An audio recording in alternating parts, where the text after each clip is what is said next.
What is going on, Jet fans? Matt O'Leary back with another video and another week where we preview a New York Jets game. The New York Jets are going up against the Miami Dolphins. It's the 3-9 Jets, who are 25th in points and 27th in points against the 5-7 Miami Dolphins, 24th in points and 19th in points against.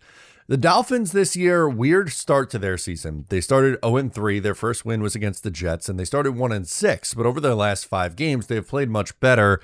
They are 4-1 in their last 5 games. And defensively, they've been much better there as well. Big issues early on in the year defensively, but they're allowing 17 points or less in 4 of their last 5 games, which is a big reason for why their record has improved. And they've also he's always been here, but they've really leaned on Devon Achane in the running game. He's been an absolute stud for them, and over the last 3 weeks, a real heater, 124, 120, and 174 yards on the ground with 3 touchdowns over that span. The Jets are coming off a week where they struggled against Bijan Robinson. He had a monster game against the Jets a week ago. I think this is a game where I'd expect Devon Achane to get 20-plus carries. He's done that a lot, and they've given him a heavy workload, and I don't see a reason for that to stop against this Jets defense, who's been susceptible to the run at points this year. Now, for the Jets, they came out of the gate running the ball the first time these two teams played, and unfortunately, there was that fumble on that first drive where they were looking like they were going to go punch in points, and a big reason why they lost that game in Week 4 was because of turnovers and special teams. And I think if the Jets are to win this game, they can't have any of those kind of turnovers. They need to either win the turnover battle or be even at 0 a pop.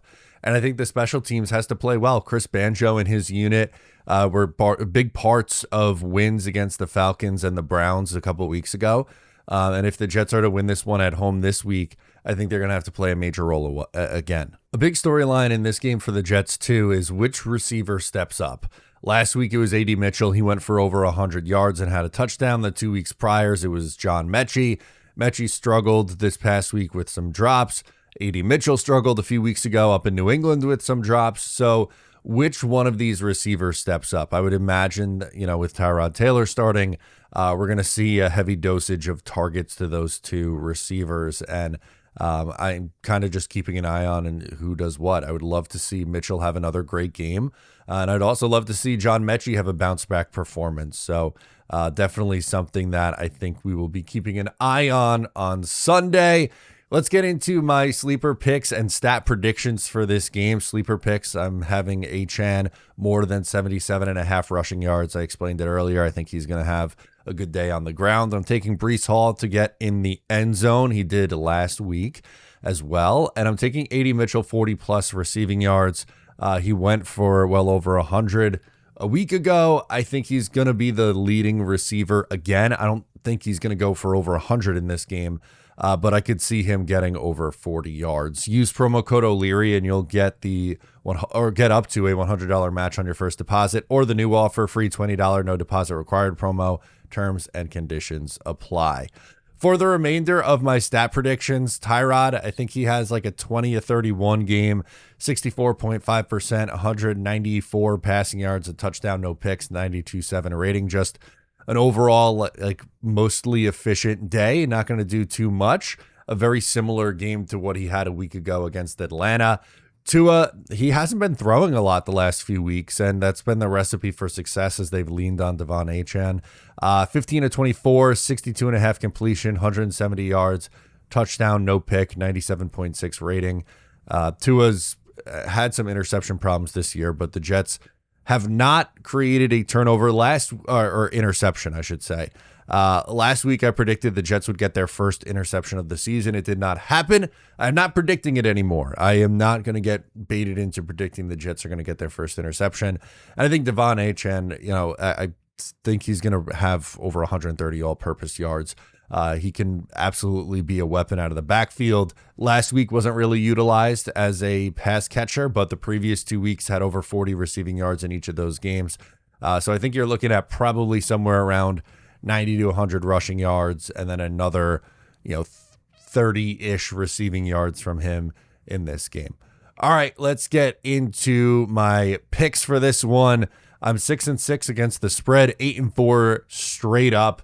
The Jets are 2.5-point underdogs at home to the Miami Dolphins. I'm going to take the Jets against the spread this week and outright, very similar to what I did last week against Atlanta. It worked out for me a week ago. I'm going to do it again. I think the Jets win 23-20. I think it's a relatively lower scoring game. I think it's a back and forth game. And I wouldn't be shocked if the Miami Dolphins won this one, but this is kind of the battle of which gives first. Tua is 0-7 in career games when the temperature is 46 degrees or colder. He's 6-0, though, against the Jets, so does not have a loss against the Jets, and does not have a win in cold weather games. It's supposed to be around 39 degrees at kickoff.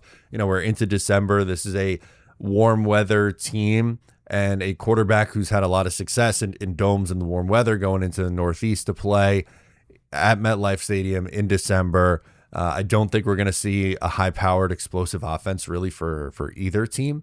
Again, I think Achane has, a productive day, but that's going to be on, 20 plus carries.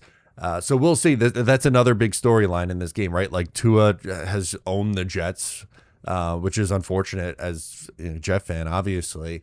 But something that give you hope, even though the quarterback is 6-0 against you, is that he hasn't won in the cold weather. And this is supposed to be, it's December in MetLife in the elements. And this is a team that in Miami that usually one is very streaky in general. But down the stretch, they tend to struggle in the final month of the season. So we'll see if that continues this week. That'll do it for me in this one. Let me know your predictions in the comments. I'm Matt O'Leary. Subscribe here if you're new, and I'll catch you next time.